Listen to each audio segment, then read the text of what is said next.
لیکن سر کور کرنا کیا فرض ہے؟ فرض نہیں ہے۔ میری سمجھ کے مطابق ایک جگہ جو سورہ احزاب میں یہ بات بتائی گئی ہے جہاں پہ انسٹرکشنز دی گئی ہیں آپ صلی اللہ علیہ وسلم کی ازواج کو کہ وہ صرف اور صرف آپ صلی اللہ علیہ وسلم کی ازواج کے لیے خاص احکامات تھے اور باقی مسلمان عورتوں کے لیے نہیں تھے، کہ خواتین فار ایگزامپل اول تو ان کو گھر سے باہر نکلنا نہیں چاہیے، صحیح ہے، اگر نکلیں بھی صحیح تو پورے کا پورا الف سے لے کے یہ تک سر سے لے کے پاؤں تک ان کو چادر میں ہونا چاہیے۔ گاندھی صاحب جو ہے اس کے برعکس ہمیں یہ کہتے ہیں کہ نہیں، خواتین بالکل ہر چیز کے اندر مردوں کے شانہ بشانہ کام کر سکتی ہے، ہر طرح کا فنون لطیفہ جائز ہے، مرد اور عورتوں کا اکٹھے کام کرنا، پڑھنا لکھنا یہ سب جائز ہے، البتہ ایک سرٹن مورل باؤنڈری کے اندر۔ خواتین باہر بھی جا سکتی ہیں اور سر کا پردہ جو ہے جو دوپٹہ ہے وہی کافی ہے، اس کے علاوہ جو ہے وہ کر لیں تو بہت اچھی بات ہے، نہ کریں تو فرض ان کے اوپر نہیں ہے، اور دوپٹہ بھی ہر سچویشن میں فرض نہیں ہے۔ بسم اللہ الرحمن الرحیم۔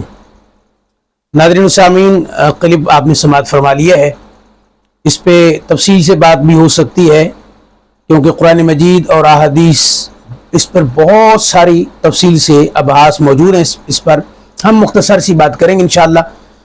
سب سے پہلی اور بنیادی بات یہ ہے اور جو حیران کن ہے کہ جو آیت پڑھی گئی ہے جس کا حوالہ دیا گیا کہ سورہ احزاب کی ایک آیت ہے، افسوسناک اور حیران کن بات یہ ہے کہ اسی آیت میں آگے موجود تھا جو موصوف نے نہیں پڑھی۔ آیت یہ ہے سورہ احزاب کی آیت نمبر 59 ہے، یا ایھا النبی قل لازواجک وبناتک ونساء المؤمنین یدنین علیہن من جلابیبہن۔ اے نبی صلی اللہ تعالی علیہ وآلہ وسلم اپنی ازواج مطہرات، اپنی بیٹیوں اور مومن عورتوں سے فرما دیجئے کہ اپنے چہروں پر پردے لٹکا لیا کریں۔ حیرانگی کی بات یہ ہے کہ جہاں جو آیت کا حوالہ، جس آیت کا حوالہ دیا جا رہا ہے اسی آیت میں یہ موجود ہے وَنِسَاءِ الْمُؤْمِنِينَ، اور مومن عورتوں سے فرما دیجئے۔ یہ کہتے ہیں جی ازواج مطہرات کو تو حکم تھا، مومن عام جو عورتیں ہیں وہ تو ان کا کوئی مسئلہ نہیں ہے، وہ سورہ احزاب میں جو حکم تھا وہ صرف حضور کی بیویوں کو تھا۔ افسوسناک امر یہ ہے کہ یہاں اسی آیت میں لفظ موجود ہے وَنِسَاءِ الْمُؤْمِنِينَ، مومن عورتوں سے بھی فرما دیجئے۔ کتنے فتنے ہیں، اللہ تعالیٰ ان فتنوں سے ہمیں محفوظ فرمائے۔ اچھی بات ہے کہ آپ اسلام کی طرف، دین کی طرف آئے ہیں، لیکن جس شخصیت کا آپ نے انتخاب کیا ہے وہ امت کے اجماع سے اور ساری امت سے ہٹ کر ہر مسئلہ میں وہ گفتگو کرتے ہیں، تو آپ نے جانا ہی تھا تو کسی ایسے بندے کے پاس تو جاتے۔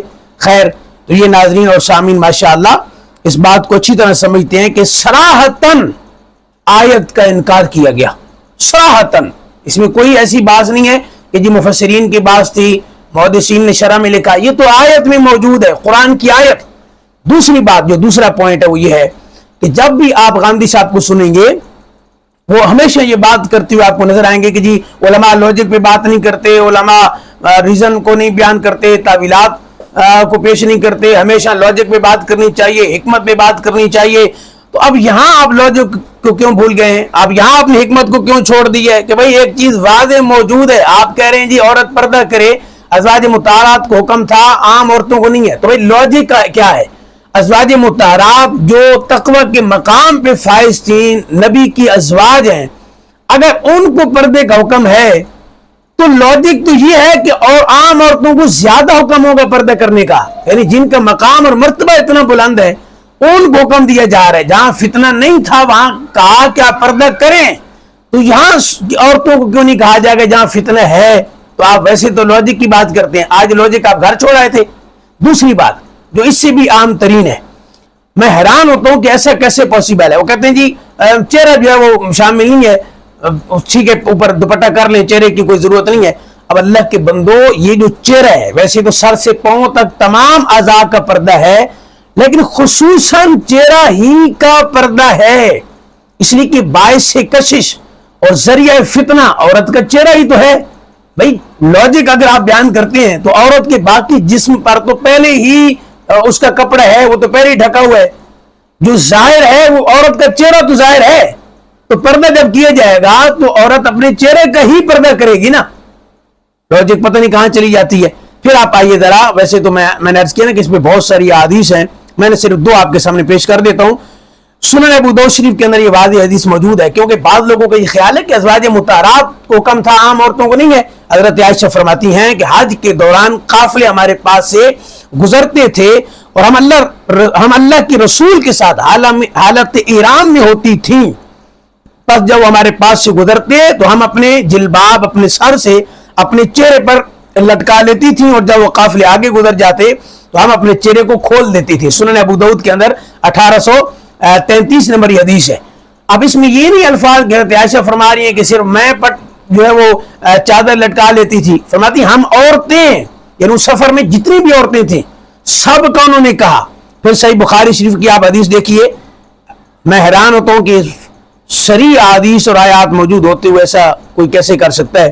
صحیح بخاری 1838 نمبر یہ روایت ہے کہ فرمایا اللہ کے محبوب نے حکم دیا کہ حالت احرام میں کوئی عورت نقاب نہ اوڑھے اور نہ ہی دستانے پہنے، چونکہ یہ ایک فقہا کا اس میں ایک ابحاث ہے کہ احرام کی حالت میں عورت کیسے چہرے کا پردہ کرے گی، تو آگے لٹکا لے، بعض فقہا فرماتے ہیں کہ چہرے سے مس نہ ہو، وہ ایک بات ہے، لیکن حالت احرام میں فرمایا کوئی عورت نقاب نہ اوڑھے نہ ہی دستانے پہنے۔